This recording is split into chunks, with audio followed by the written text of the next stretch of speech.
Oke, jadi patomekanisme nyeri itu ada 4, dimulai dari transduksi, eh,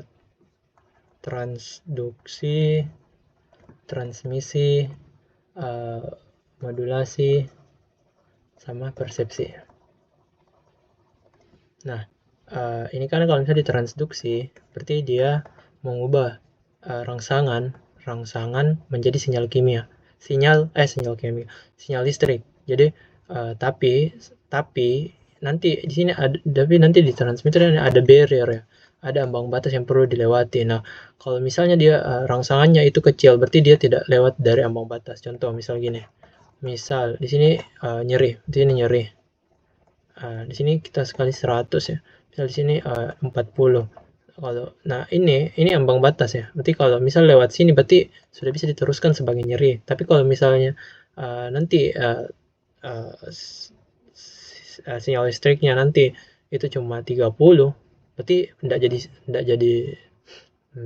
nyeri. Kalau misalnya sinyal listriknya nanti dari 20, berarti tidak jadi nyeri. Tapi kalau misalnya sinyal nyerinya 150, berarti tembus. Kalau misalnya tembus, berarti ini nanti akan diteruskan di transmisi, ke modulasi, kemudian di persepsi. Sederhananya seperti itu. Nah, di sini ini hijau, ini nosiseptor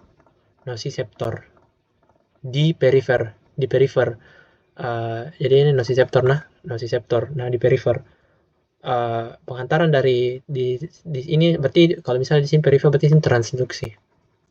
Nah, pengantarannya itu sampai ke sini, ini namanya transmisi.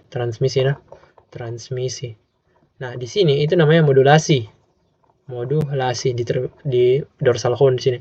Nanti di sini baru masuk uh, persepsi di output. Nah, di bagian transduksi ini itu kan ada nosiseptor di perifer. Nah, dia itu aktif kalau ada yang namanya noxious stimuli. Noxious stimuli itu bisa rangsangan mekanis, bisa rangsangan suhu, bisa dingin dan bisa ini acid. Nah, setiap rangsangan noxious stimuli ini itu punya reseptor.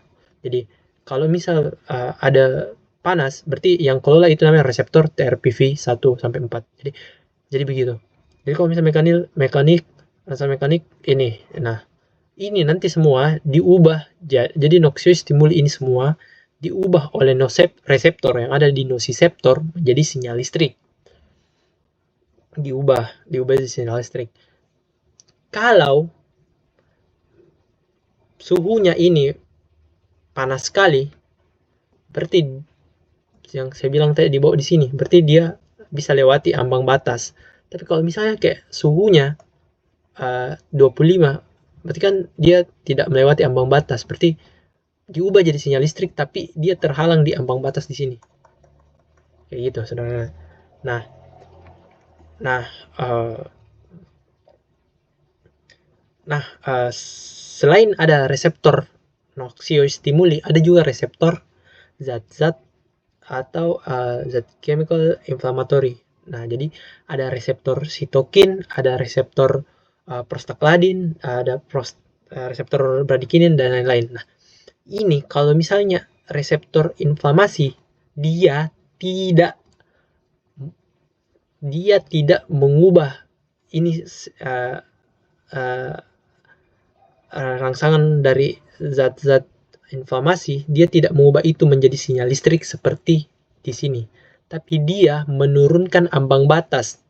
Jadi menurunkan ambang batas. Jadi kalau misalnya di sini di sebelumnya kalau yang di noxious stimuli ambang batasnya 50 pi baru bisa dirasakan lewati 50 baru bisa nyeri. Tapi kalau misalnya ada inflamasi berarti dia turunkan ke ambang batas berarti 20 saja, lewati 20 berarti 30 pi saja bisa nyeri. Di sini 30 enggak bisa. Tapi kalau misal ada aktivasi dari reseptor yang ada di nosiseptor, berarti kalau misal 20 saja, 30 saja berarti lewat dan dianggap sebagai bisa diteruskan sebagai nyeri. Nah, jadi itu yang saya mau bilang. Nah, contoh. Kalau misal ada myofascial pain. Ini etiologinya apa?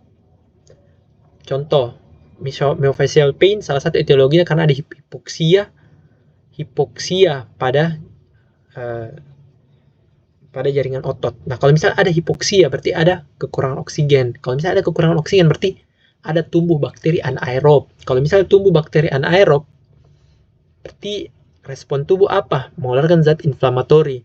Nanti zat inflamatori ini aktivasi reseptor di sini. Kalau misal aktivasi reseptor di sini yang saya bilang tadi, berarti ambang batas nyeri turun. Kalau misal ambang batas nyeri turun, berarti jadi misal turun di sini. Berarti nanti kalau ada tekanan mekanis, entah itu ototnya beregang, misal ototnya meregang, regang ke ototnya, awalnya normalnya kalau tidak ada inflamasi, mau regang juga itu otot tidak sakit. Tapi kalau misalnya ada inflamasi, ambang batasnya turun, jadi regang saja bisa sakit karena bisa dikatakan sebagai nyeri karena ambang batasnya turun.